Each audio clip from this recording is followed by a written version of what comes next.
Hi, నేను మీ శివాని. నేను ఎక్కడి నుంచి మాట్లాడుతున్నానో మీ అందరికీ తెలుసు అనుకుంటున్నాను. సో ఈరోజు ఏంటంటే tricep workout beginners first month ఎలా చేయాలి ఏంటనేది ప్రతిదీ కూడా చేశాను. అది నా యూట్యూబ్ ఛానల్లో పెడుతున్నాను 5 o'clockకి. ప్రతి ఒక్కరు కూడా వాచ్ చేయండి. మీకు డెఫినెట్లీ మీకు నచ్చుతుంది అనుకుంటున్నాను. ఫస్ట్ మంత్ ఎవరైతే ఉన్నారో సో ఫస్ట్ రాగానే చాలామంది ఏంటంటే ట్రైసెప్ ఎలా పడితే అలా చేసేస్తారు. అలా ఎవరు చేయొద్దు. సో ఎందుకంటే ఎల్బోస్ అవి కూడా డ్యామేజ్ అవుతాయి. ఇవి కానీ డ్యామేజ్ అయ్యాయంటే దీన్ని రెక్టిఫై చేయడం చాలా కష్టం. సో నేనేం చెప్తున్నానంటే స్టార్టింగ్ రాగానే ఎవరైనా సరే 2 హ్యాండ్స్తో చేయడానికి ట్రైసెప్ చేసి స్టార్ట్ చేయండి. సింగిల్ హ్యాండ్తో అందరూ చేస్తూ ఉంటారు. సో అలా చేయొద్దు ఎవరు కూడా. దానివల్ల ఏంటంటే చాలా ఇంజరీస్ చాలా ఎక్కువ అవుతాయి. నెక్స్ట్ ఫామ్ కూడా సరిగ్గా రాదు. నా దగ్గర నేను పదే మిషనరీ ఎందుకు అని మీకు చెప్తున్నానంటే ఫామ్ కరెక్ట్గా వస్తుంది కాబట్టి ఫుల్ వీడియో చూస్తూ ఉండండి. మీకు డెఫినెట్లీ నచ్చుతానని నేను అనుకుంటున్నాను.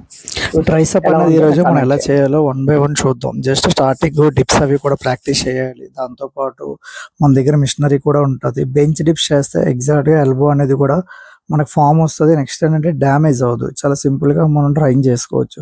సో దానికి మనకి ఎఫెక్ట్ ఎక్కువ పెట్టాల్సిన అవసరం ఉండదు. సో సింగిల్ హ్యాండ్ చేయమంటే ఎలా పడితే అలా రైజ్ చేసేస్తూ ఉంటారు హ్యాండిల్. అసలు అలా చేయొద్దు ఎవరు కూడా. నీట్గా మన దగ్గర సెట్టింగ్ బెంచ్ ఉంటాయి ప్రతి జిమ్లో కూడా.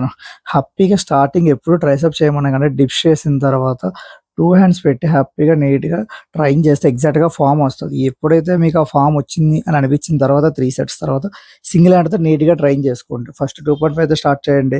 ఒక సెట్ చేయండి. మీకు ఓకే వెయిట్ తక్కువ అనిపిస్తుంది అనుకోండి, వెయిట్ ఇంక్రీజ్ చేసుకోండి, నో ప్రాబ్లం.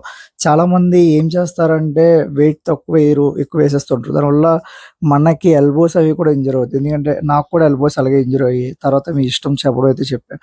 సో బార్బల్ రోడ్ అందరూ కూడా పడుకొని చేయాలని ప్రతి ఒక్కరికి ఎగ్జాక్ట్మెంట్ ఫామ్ అది కూడా రాదు.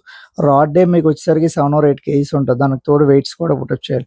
సో నేనేమంటానంటే జస్ట్ మీరు 2.5 కానీ 5 కానీ ఓవరాల్ హెడ్ మీద దించుకుంటే ఎగ్జాక్ట్గా పడుద్ది. అప్పుడు మీకు కరెక్ట్గా ఉంటుంది. నేను పదే మిషనరీ ఎందుకు మీకు చేయమంటానంటే మిషనరీలోని ఎల్బోస్ డ్యామేజ్ అవ్వ ఎగ్జాక్ట్గా ఫామ్ అది కూడా వస్తుంది.